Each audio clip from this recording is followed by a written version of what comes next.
नमस्ते। आप सभी से अनुरोध है कि कृपया हमारे चैनल को सब्सक्राइब करें, वीडियो को लाइक करके इसकी रीच को ज़बरदस्त बढ़ाएं और वीडियो को शेयर भी अवश्य करें। वक्फ का मूवमेंट अब ग्लोबल हो गया है। जी हाँ, ग्लोबल हो गया। और ग्लोबल आप सोच रहे होंगे कि ग्लोबल किस प्रकार हो गया, क्योंकि भाई वक्फ जो है वो इंटरनेशनल फिनोमिनन बन गया। आपको मैं याद दिला दूं, हमास की इजराइल से क्या लड़ाई है, वो इसी कारण है। क्योंकि हमास कहता है कि पूरी की पूरी जो वो लैंड है वो वक्फ है, यानी अल्लाह के नाम। और जाकिर नायक ने भी यही कह दिया है साहब। जाकिर नायक भी कूद पड़े हैं इसमें। वो कह रहे हैं कि साहब ये पूरा का पूरा भारत वक्फ है। भाई आप क्या बात कर रहे हो, खाली वक्फ एक्ट के अंदर आई हुई ज़मीनों की बात कर रहे हो? पूरा हिंदुस्तान वक्फ है एक। चलिए इस पर तो भी हम चर्चा करेंगे, क्योंकि वक्फ तो it's the flavour of the season. लेकिन आज एक और भी ज़ोरदार काम हुआ कि भाई वक्फ वाले जो वकील हैं, जो मतलब वक्फ का सपोर्ट करने वाले जो वकील लोग हैं, वकुलाए, उनमें से जो शीर्ष हैं यानी कि प्रशांत भूषण जी, वो मुद्दे पर आ गए और कहा कि साहब कि ये जो है ये भारत ये इज़राइल को अस्त्र शस्त्र कैसे एक्सपोर्ट कर रहा है, क्योंकि इससे जो है जो होली वक्फ पर जो कब्ज़ा होना चाहिए फ़लस्तीन का वो डिस्टर्ब होता है। ऐसा उन्होंने पिटिशन में तो नहीं लिखा, लेकिन जो पूरा का पूरा उसका अंदाज़ है पिटिशन का वो वही है। ये तो भला मानिए माई लॉर्ड्स का कि माई लॉर्ड्स ने आज प्रशांत भूषण की ऐसी तैसी कर दी और प्रशांत भूषण से ये पूछ लिया कि भैया ये बताओ कि ये फॉरेन पॉलिसी में कब से जो है कोर्ट का जुरिस्डिक्शन हो गया। दूसरी बात आप कह रहे हो, हाँ, जो बोला कि साहब देखिए आर्टिकल 21 जो है वो केवल सिटीजन्स के लिए नहीं है, सबके लिए है। मैंने कहा बात तो सही है आपकी, आर्टिकल 21 है तो सिटीजन्स के लिए, सिटीजन्स के अलावा जितने भी लोग हैं सबके लिए है, लेकिन है तो भारतीय सीमा के अंदर ही। हम क्या अब गज़ा वालों के राइट टू लाइफ जो है वो यहाँ भारत के सुप्रीम कोर्ट में तय करेंगे? ये इंटरनेशनल मैटर्स हैं, इंटरनेशनल लॉ के मैटर्स हैं, इंटरनेशनल कॉन्ट्रैक्ट के मैटर्स हैं। आप कह रहे हैं कि हम अब फॉरेन पॉलिसी पर डायरेक्शन दें, ये हमारा जुरिस्डिक्शन नहीं है। और न केवल ये ऑर्डर डिक्टेट भी करा दिया हाथों हाथ जस्टिस चंद्रचूड़ ने, और कह दिया कि नहीं इस प्रकार की पिटिशंस एंटरटेन नहीं की जा सकती। मतलब आगे आने वाले भी जो सवालात थे उनके ऊपर भी रोक लगा दी। तो जो वक्फ का रिक्लेमेशन चालू था इज़राइल में, उसमें भारत का जो इज़राइल को अस्त्र शस्त्र का एक्सपोर्ट किया जा रहा था वो बाधा बन रहा था। आप पूछेंगे भाई ये क्या बात है, ये कौन सा वक्फ है और भारत का वक्फ कौन सा है? हमास का चार्टर पढ़ लीजिए। हमास के चार्टर में साफ साफ लिखा हुआ है कि from the land to the sea Palestine shall be free, और उसमें ये लिखा हुआ है कि पैलेस्टाइन इज़ अ वक्फ। वक्फ की परिभाषा क्या दी हुई है? Any land which has been ruled by Islam ever is a land of Allah, it is waqf. अब इसी को आप जाकिर नायक से रिलेट कर लीजिए। जाकिर नायक ने भी आज एक लंबा चौड़ा स्टेटमेंट दिया है, और लंबे चौड़े स्टेटमेंट में यही कहा है कि भाई देखिए ये सारी ज़मीनें जो हैं ये अल्लाह के लिए हैं, और अल्लाह के लिए ज़मीनें जो हैं ये आपको अपने इसके लिए आपको स्ट्रगल करना चाहिए, जिहाद करना चाहिए। स्ट्रगल को फिर वो जिहाद कर देते हैं ना, इसके लिए आपको जिहाद करना चाहिए कि इसमें से 1 इंच भी ज़मीन जो है वो कम ना हो। साथ में ये भी बता दिया गया कि ये तो पूरा का पूरा हिंदुस्तान जो है ये इस्लाम के अंडर में था, यहाँ पर इस्लाम का रूल था, इसलिए ये पूरी की पूरी ज़मीन वक्फ है।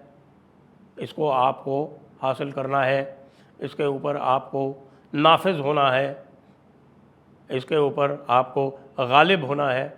या ये सारी बातें आ गई। तो पूरा का पूरा भारत जो है वो वक्फ है, ये कुछ दिनों में आप सुनने लगेंगे। क्यों?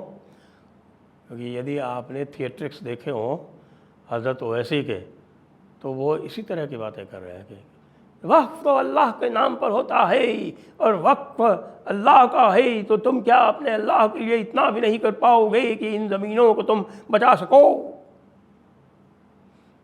ये जो रेटरिक आप देख रहे हैं ना, ये रेटरिक जो आप जानते हैं कि जैसा होता है कि मस्जिदों से और मदरसों से ये आउटपोस्ट हैं इस्लाम की, तो वहाँ से लोगों को प्रवोक किया जाता है अल्लाह के नाम पे कि भाई देखो अल्लाह के दुश्मन जो हैं वो अल्लाह की ज़मीनों को कब्ज़ा करने की फिराक में हैं। साथ में ये भी लिखा हुआ है कि सारी की सारी ज़मीन अल्लाह की है, इसलिए अल्लाह के बंदों की है। वक्फ में प्रॉब्लम ये आ रही है कि ये नहीं बता पा रहे हैं कि बाकी सब तो ठीक है कि जो चैरिटी में अगर कोई अल्लाह के नाम कोई ज़मीन करता है उसको वक्फ कहते हैं, वो वहाँ तक तो ठीक है, लेकिन वक्फ तो वही कर सकता है जिसके पास कोई ज़मीन हो, जिसके पास किसी ज़मीन की कोई ओनरशिप हो। किसी की भी ज़मीन आपने पकड़ी और कह दिया कि ये वक्फ है, ये तो धोखाधड़ी है भैया। हालांकि ये धोखाधड़ी जो है वह अल्लाह की अदालत में नहीं मानी जाती धोखाधड़ी, क्योंकि वो तो आपके उसमें आ ही गया। ये तो अल अनफाल है, ये तो माल गनीमत, तो काफिर का माल तो माल गनीमत ही है एक तरह से, तो इसलिए उसको तो हासिल करना ही करना है, तो इसलिए वो नहीं माना जाएगा इस हिसाब से। लेकिन है तो झूठ ही। अब झूठ तो है, अब तुम ये कहना चाहते हो कि भाई भारत में भी शरीयत होनी चाहिए, बांग्लादेश में तो लिया है, बांग्लादेश में तो अब शरीयत का निज़ाम जो है वो पूरी तरह से नाफिज होने वाला है, और वो जो शरीयत का निज़ाम है वो पाकिस्तान से भी तगड़ा होगा, क्योंकि पाकिस्तान में शरीयत का निज़ाम आज तक नहीं नाफिज हो पाया। कुछ थोड़े बहुत जिसको बोलते हैं वो हुदूद ऑर्डिनेंस के तहत जो कुछ भी थोड़े बहुत आ गए थे, उसके अलावा। तो फिर ये मसला जो है ये पेचीदा हो गया, ये कैसे सॉल्व होगा, और इसको सॉल्व होने का तरीक़ा जो है वो बता दिया है किसने, वो बता दिया है हिमाचल प्रदेश के हिंदुओं ने।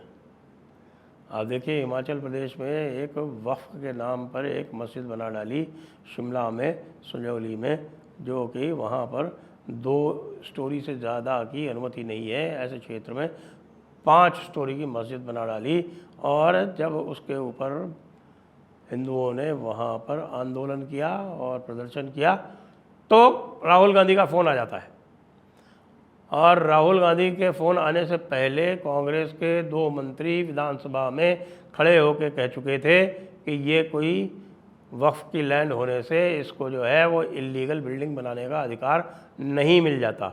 उन्होंने ये भी कहा कि यहाँ पर डेमोग्राफी चेंज हो रही है, फर्जी आधार कार्ड बन रहे हैं और फर्जी रोहिंग्या और बांग्लादेशी यहाँ आके रहने लगे। आपको जानकारी हो कि हिमाचल प्रदेश में पूरे में कुल जो जनसंख्या है मुसलमानों की वो 2.3% ही है, और ये जो 2.3% पॉपुलेशन है वो अधिकतर आपको मिलेगी जो आपके तराई के इलाके हैं, यानी जो ज़मीनी इलाके हैं, जैसे ऊना डिस्ट्रिक्ट हो गई, या कुछ हद तक जो है वो आपके पांवटा साहिब में कुछ पाए जाते हैं, कुछ सोलन वगैरह में तो वहाँ तक पहुँच गए हैं। बाकी ये 2.3% जो पॉपुलेशन है ये अब बढ़ाने का कार्यक्रम है। आपको ध्यान हो हमने एक बार एक शो किया था और उसमें बताया था कि जो इस्लामी जो इरादा है वो इस्लामी इरादा ये है कि यदि भारत पर कब्ज़ा करना है तो पहले हिमालय पर कब्ज़ा करो, हिमालय की डेमोग्राफी चेंज करो। वो हिमालय की डेमोग्राफी चेंज करने का प्लान चल रहा है। वैसे हरिद्वार के बारे में भी काफ़ी सारी खबरें आई हैं, लेकिन हरिद्वार के बारे में थोड़ा सा मैं बता दूं, क्योंकि हरिद्वार का जो पूरा का पूरा अचानक आ जाता है और उसका कंपैरिजन 1951 से लोग करने लगते हैं, वो सही नहीं है। क्योंकि हरिद्वार जो था वो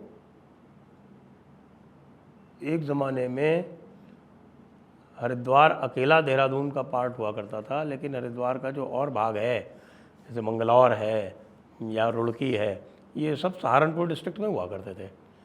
फिर जब देहरादून से अलग करके 1988 में हरिद्वार को जब ज़िला बनाया तो भाई हरिद्वार की ऐसी तैसी तब हो गई, यानी हरिद्वार में रुड़की और मंगलौर को जोड़ दिया गया। अब रुड़की में आप ये समझिए कि 42% मुसलमान आबादी है और मंगलौर में भी अच्छी खासी मुसलमान आबादी है। तो अब मुझको कल आंकड़े दिखाए जा रहे थे कि हरिद्वार डिस्ट्रिक्ट में 6,92,000 मुसलमान हैं, लेकिन वो जो 6,92,000 हैं वो लगभग 90% से अधिक जो है वो खाली रुड़की और मंगलौर में है, जो सहारनपुर से हरिद्वार डिस्ट्रिक्ट में आई। और जब उत्तराखंड बना तो हरिद्वार को तो उत्तराखंड में रहना ही था, लेकिन साथ में ये बीमारी जो है ये रुड़की और मंगलौर वाली वो भी साथ में आ गई उत्तराखंड में। मैं तो अभी भी कहता हूँ वापस कर दो इनको उत्तर प्रदेश को, उत्तराखंड सेफ हो जाएगा।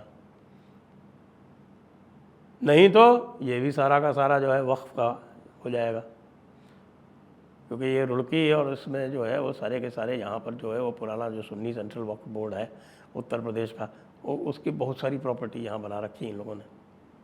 तरीक़ा यही था। तो भाई वक्फ जो है अब हो गया है अंतर्राष्ट्रीय, और अंतर्राष्ट्रीय वक्फ जो है वो पैर पसार रहा है स्थान स्थान पर। इसलिए जब आपसे अनुरोध किया जा रहा है कि वक्फ के विरुद्ध आवाज़ बुलंद कीजिए, और एक QR चल रहा है उसको स्कैन करके ईमेल भेज दीजिए, उसमें कुछ लगता नहीं, तो अवश्य भेजिए, क्योंकि वक्फ के लिए पूरी तरह से मस्जिदों और मदरसों में एक प्रकार का मूवमेंट जो है वो पहले ही चलाया जा चुका है हमारे भाईजान लोगों द्वारा। आप पीछे मत रहिए, ये एक अंतर्राष्ट्रीय षड्यंत्र है पूरी तरह से, और इसको यदि रोका नहीं गया तो आपकी कहीं भी कोई भी ज़मीन जो है वो सुरक्षित नहीं रहेगी। यह ध्यान रहे। जय हिंद, जय भारत, वंदे मातरम।